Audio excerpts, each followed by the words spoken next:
इतिहास विषय से TGT, PGT, net, JRF, UGC की तैयारी कर रहे समस्त छात्र छात्राओं का मैं RP sir, Radha Raman classes में स्वागत करता हूं, अभिनंदन करता हूं। प्रिय छात्रों, पूर्व की कक्षा में हम लोग शांति के खोज के रूप में बौद्ध धर्म पर चर्चा किए थे।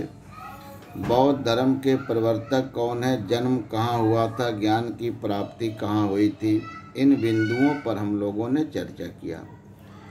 क्योंकि बौद्ध धर्म इतिहास का एक ऐसा टॉपिक है कि कोई भी प्रतियोगी परीक्षा हो, चाहे आईएएस हो, पीसीएस हो, दरोगा हो, पुलिस हो, एसएससी हो, कोई भी परीक्षा हो, हर परीक्षा में बौद्ध धर्म से संबंधित प्रश्न पूछे जाते हैं। इन्हीं प्रश्नों को दृष्टि में रखते हुए मैं RP sir, Radha Raman classes के माध्यम से बौद्ध धर्म से संबंधित सामग्रियां आप सबको उपलब्ध कराने का प्रयास किया।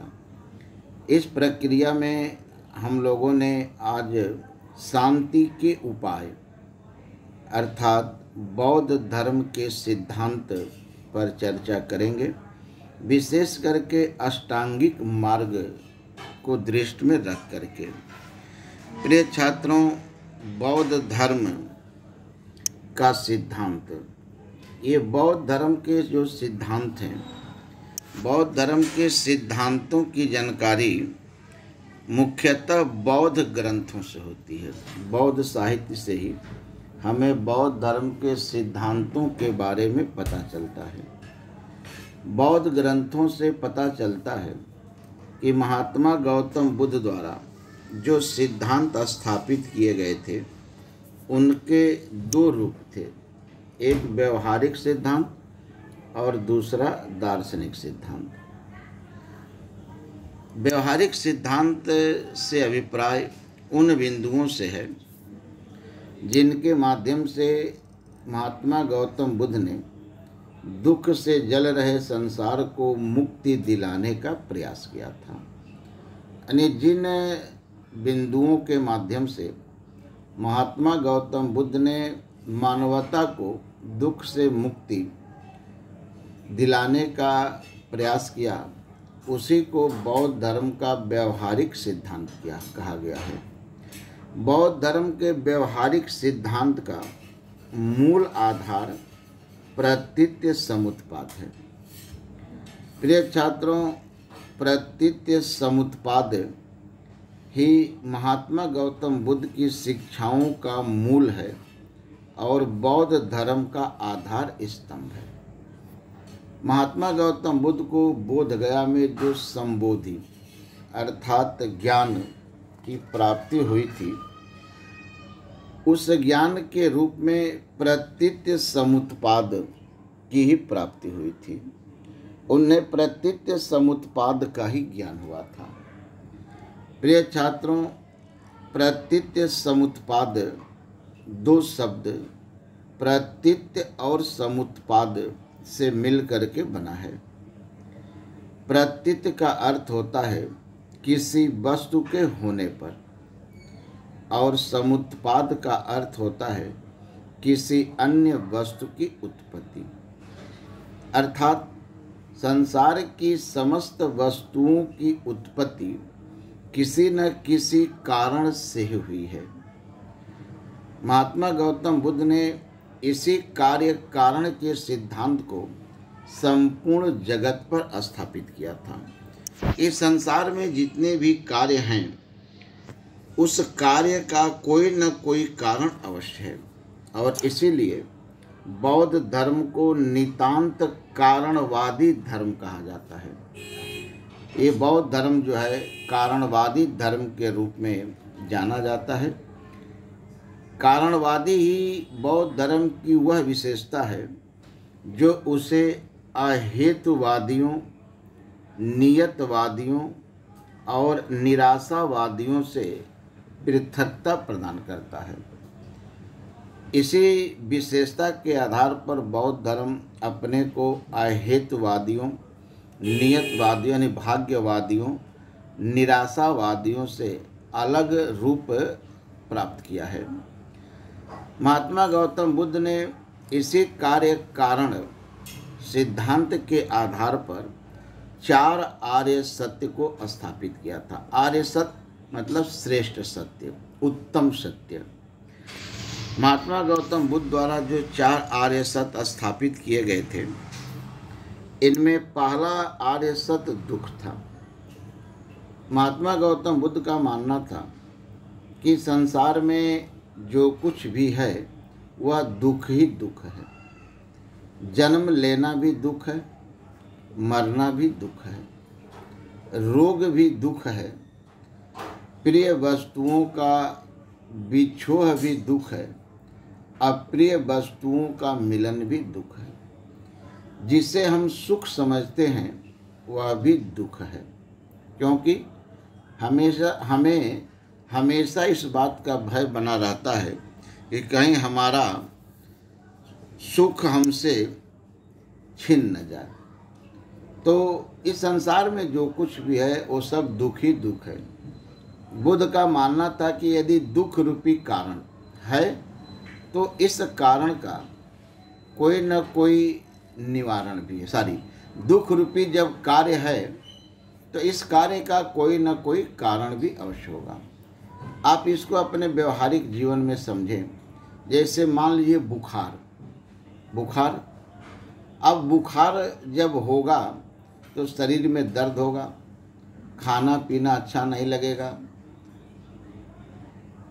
आलस होगा, कोई भी चीज़ अच्छी नहीं लगेगी, तो कष्ट होगा और कष्ट ही दुख है। तो ये बुखार जो है ये मान लीजिए कि दुख है। अब जब इस बुखार है तो इस बुखार का कोई न कोई कारण अवश्य होगा, क्योंकि बिना कारण का बुखार तो आएगा नहीं। तो बुद्ध का मानना था कि जिस तरह से बुखार बिना कारण का नहीं आ सकता है, उसी तरह से दुख भी बिना कारण का नहीं होता है। दुख का भी कोई न कोई कारण अवश्य है। बुद्ध के अनुसार दुख का मूल कारण या दुख का जो कारण है, इसी को महात्मा गौतम बुद्ध ने दुख समुदाय कहा था। महात्मा गौतम बुद्ध का मानना था कि दुख का मूल कारण तृष्णा है। तृष्णा यानी कामना, इच्छा।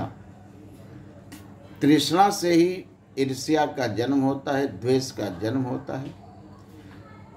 कामना जब पूरी नहीं होती है, इच्छा तृष्णा जब पूरी नहीं होती है, तो व्यक्ति में क्रोध का जन्म होता है।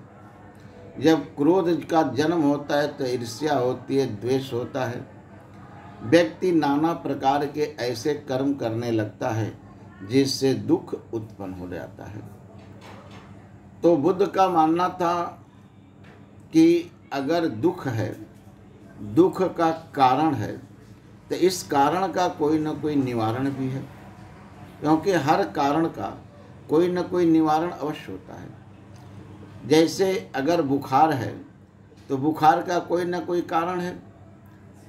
अब मान लीजिए कि बुखार 2 ही तरह से आते हैं, या तो बैक्टीरियल होते हैं या तो वायरल होते हैं। अब अगर बैक्टीरियल या वायरल बुखार है तो इस बुखार यानी बुखार रूपी कारण का कोई न कोई निवारण भी है, और वह निवारण है डॉक्टर। भाई बुखार हुआ, कोई न कोई कारण हुआ, उस कारण का निवारण डॉक्टर है। उसी तरह से बुद्ध का मानना था कि यदि दुख है, दुख के कारण है, तो उस कारण का कोई न कोई निवारण भी है, और इसी निवारण को बुद्ध ने दुख निरोध कहा था। दुख निरोध को ही बौद्ध ग्रंथों में निर्वाण कहा गया है। बौद्ध धर्म के निर्वाण और अन्य धर्मों के निर्वाण में अंतर है। बौद्ध धर्म का निर्वाण है दुख के कारणों का अंत, जो इसी जीवन में संभव है। अन्य धर्मों में निर्वाण का अर्थ है जीवन का अंत जो मृत्यु के बाद प्राप्त होता है, मोक्ष। बुद्ध का मानना था कि अगर कारण है तो हम उस कारण का निवारण इसी जीवन में कर सकते हैं। हम मरने के बाद किसी कारण का निवारण कैसे कर सकते हैं? बुद्ध का मानना था कि ये जो निवारण है, तो इस निवारण का कारण का जो मूल को हम खोजें और उस मूल को जब दूर करने का प्रयास करें तो वही निवारण है। महात्मा गौतम बुद्ध का मानना था कि जब दुख है, दुख का कारण है, उसका निवारण है, तो कोई न कोई उपाय भी है। जैसे बुखार है, बुखार का कारण है, उसका निवारण डॉक्टर है, तो कोई न कोई उपाय है, या तो दवा है या तो इंजेक्शन है। तो उसी तरह से बुद्ध का मानना था कि अगर निवारण है तो उस निवारण का कोई न कोई उपाय भी है। और महात्मा गौतम बुद्ध ने दुख के कारण के निवारण के उपाय को दुख निरोध प्रतिपदा के नाम से अभिहित किया था, कि जो दुख के कारणों के निवारण का उपाय है वही दुख निरोध गामिनी प्रतिपदा है। प्रिय छात्रों, महात्मा गौतम बुद्ध का मानना था कि ये जो दुख के कारणों के निवारण का उपाय है उसके 8 रूप हैं, और इसी 8 रूप को बौद्ध ग्रंथों में अष्टांगिक मार्ग के नाम से अभिहित किया गया था। ये जो महात्मा गौतम बुद्ध द्वारा अष्टांगिक मार्ग को स्थापित किया गया, इस अष्टांगिक मार्ग की अवधारणा धर्म चक्र प्रवर्तन सूत्र में वर्णित है। धर्म चक्र प्रवर्तन सूत्र में जो अष्टांगिक मार्ग बतलाए गए हैं वे हैं सम्यक दृष्टि, सम्यक संकल्प, सम्यक वाक्य, सम्यक कर्मांत, सम्यक आजीव, सम्यक व्यायाम, सम्यक स्मृति और सम्यक समाधि। इन्हीं को अष्टांगिक मार्ग के नाम से जाना जाता है। प्रिय छात्रों, सम्यक दृष्टि का अर्थ होता है निरक्षीर विवेकी दृष्टि, अर्थात किसी भी वस्तु के वास्तविक ज्ञान को सम्यक दृष्टि कहा जाता है। इस सम्यक दृष्टि से मनुष्य सत्य और असत्य, पाप और पुण्य, सदाचार और दुराचार में भेद करने लगता है। और जब व्यक्ति को पाप और पुण्य का, सत्य और असत्य का ज्ञान होने लगता है तो उससे दुख के जो कारण है वह धीरे धीरे समाप्त होने लगते हैं। दूसरा अष्टांगिक मार्ग सम्यक संकल्प है। ऐसा संकल्प जो कामना और हिंसा से मुक्त हो, यानी जो कोई मनुष्य संकल्प करता है तो ऐसा संकल्प करे जिसमें कोई इच्छा न हो, तृष्णा न हो, कामना न हो और हिंसा न हो। कहने का तात्पर्य यह है कि व्यक्ति द्वारा अनासक्त ईर्ष्या, द्वेष, हिंसा आदि कार्यों के परित्याग को ही सम्यक संकल्प के नाम से जाना जाता है। अगर व्यक्ति किसी भी वस्तु के प्रति आसक्त न हो, किसी से ईर्ष्या न करे, द्वेष न करे, किसी की हिंसा न करे, तो निसंदेह दुख के कारण धीरे धीरे समाप्त होने लगते हैं। तीसरा अष्टांगिक मार्ग है सम्यक वाक्य या सम्यक वाणी, अर्थात ऐसी वाणी जो सत्य, विनम्र और मृदु हो, अर्थात कटु वाणी, अप्रिय वाणी का परित्याग कर देना। तो जिस वाणी में सत्यता होगी, विनम्रता होगी, मृदुता होगी, वह स्वमेव जो है कटु नहीं हो सकती है, उसमें कठोरता नहीं आ सकती है। चौथा अष्टांगिक मार्ग है सम्यक कर्मांत, अर्थात सत्कर्मों का अनुसरण। महात्मा गौतम बुद्ध का मानना था कि यदि व्यक्ति सत्य कर्म यानी अच्छा कर्म जैसे दया, दान, सत्य, अहिंसा का अनुसरण करे तो दुख के कारण जो है वो स्वमेव समाप्त हो जाते हैं। पांचवा अष्टांगिक मार्ग सम्यक आजीव है, जिसका तात्पर्य है जीवन यापन की विशुद्ध प्रणाली। अर्थात अगर व्यक्ति सदाचरण का अनुसरण करते हुए जीविकोपार्जन का साधन जुटाए, जीविकोपार्जन का प्रयास करे तो दुख के कारण नहीं आ सकते हैं। सदाचरण यानी अच्छे आचरण के द्वारा मेहनत करके, परिश्रम करके धन एकत्रित करे, घोटाला न करे, चोरी न करे तो दुख के कारण नहीं आ सकते हैं। छठा अष्टांगिक मार्ग है सम्यक व्यायाम। अर्थात बौद्ध पारिभाषिक अर्थ में इस सम्यक व्यायाम को प्रधान कहा गया है। सम्यक व्यायाम को जो है प्रधान के रूप में वर्णित किया गया है, जिसका आशय होता है विशुद्ध एवं ज्ञान युक्त प्रयत्न, यानी कि बिना किसी दोष के जो ज्ञान होता है उसी को विशुद्ध ज्ञान कहा जाता है। और प्रयत्न का मतलब प्रयास होता है, यानी मनुष्य यदि नैतिक, मानसिक और आध्यात्मिक उन्नति का प्रयत्न करे, प्रयास करे तो दुख के कारण नहीं आ सकते हैं। प्रिय छात्रों, सातवां अष्टांगिक मार्ग है सम्यक स्मृति। सम्यक स्मृति का अभिप्राय है कि भली भांति स्मरण करना। व्यापक रूप से हम कह सकते हैं कि मनुष्य को सदैव यह स्मरण रखना चाहिए कि उसके समस्त कार्य बड़े विवेक और सावधानी के साथ हों, यानी कि जो भी कार्य करे वह ऐसे कार्य न हो जो अविवेक पूर्ण किया गया हो और असावधानी पूर्ण किया गया हो। हर कार्य को यदि व्यक्ति सावधानी पूर्वक करे, विवेक के अनुसार करे तो दुख के कारण नहीं आ सकते हैं। प्रिय छात्रों, बौद्ध ग्रंथों में सम्यक स्मृति के अंतर्गत कायानुपश्यना, वेदनानुपश्यना, धर्मानुपश्यना का उल्लेख किया गया है। ये स्मृति के ही अंग हैं। कायानुपश्यना का अर्थ होता है कि शरीर के प्रत्येक संस्कार और उसकी प्रत्येक चेष्टा के प्रति जागरूक रहना, उसे समझना। वेदनानुपश्यना का अर्थ होता है दुख और सुख दोनों की अनुभूतियों के प्रति सजग रहना।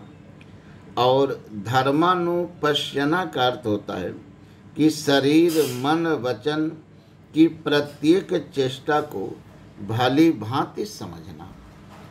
प्रिय छात्रों, सम्यक समाधि का अर्थ होता है मन की एकाग्र चित्तता।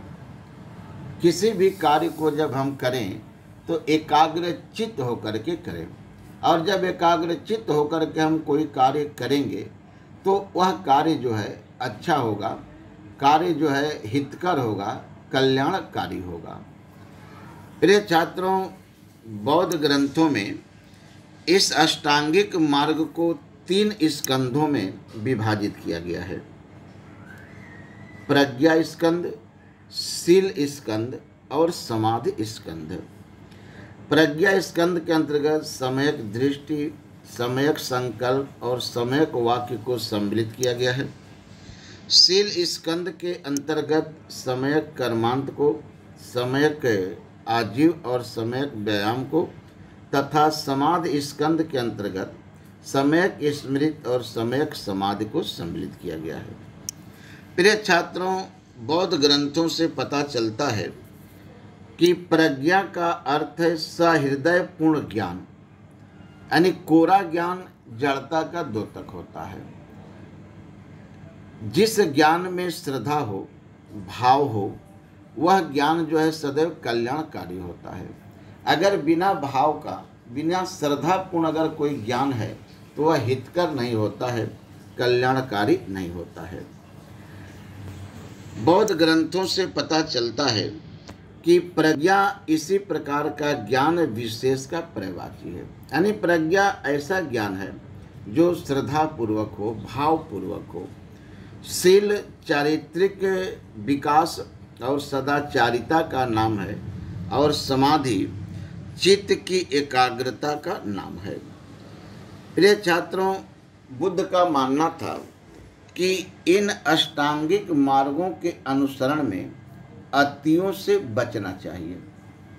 बुद्ध के अनुसार संसार में दो अतियां हैं, एक कठोर काया क्लेश और एक आसक्ति। यानी अष्टांगिक मार्गों के अनुसरण में, पालन में शरीर को बहुत कष्ट देने की आवश्यकता नहीं है, और आसक्त का मतलब कि इनके पालन में इनके प्रति पूर्ण रूपेण लीन भी नहीं होना है, बल्कि इन दोनों अतियों से बचते हुए बीच के मार्ग को अपनाकर अगर अष्टांगिक मार्गों का अनुसरण किया जाए तो दुख के कारण स्वतः समाप्त हो जाएंगे।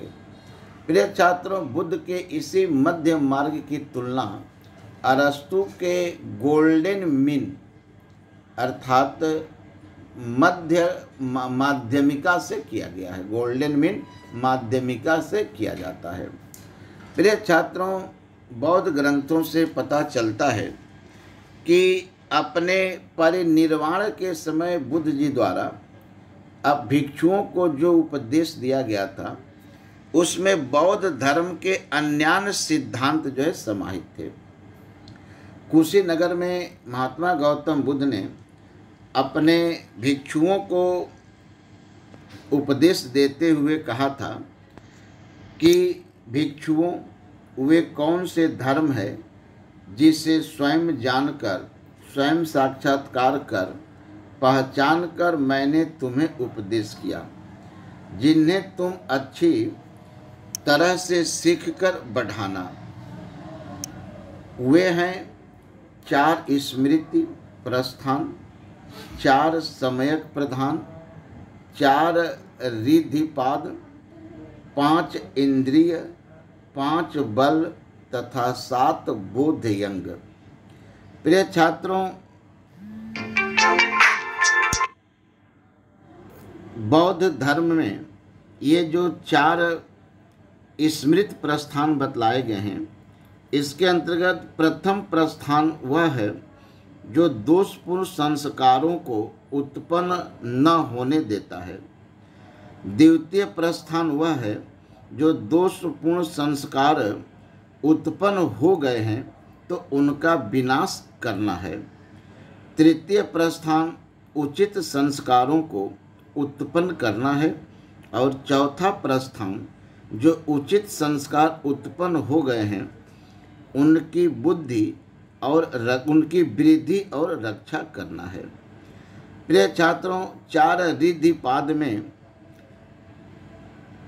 छंद, वीर्य, चित्त और विमर्श को जो है सम्मिलित किया गया है। 5 इंद्रियों में श्रद्धा, वीर्य, स्मृति, समाधि, प्रज्ञा को सम्मिलित किया गया है, और इन्हीं को बल के नाम से भी जाना जाता है। तो इस तरह से महात्मा गौतम बुद्ध ने शांति के उपाय को जो है अष्टांगिक मार्ग के माध्यम से स्थापित करने का प्रयास किया था।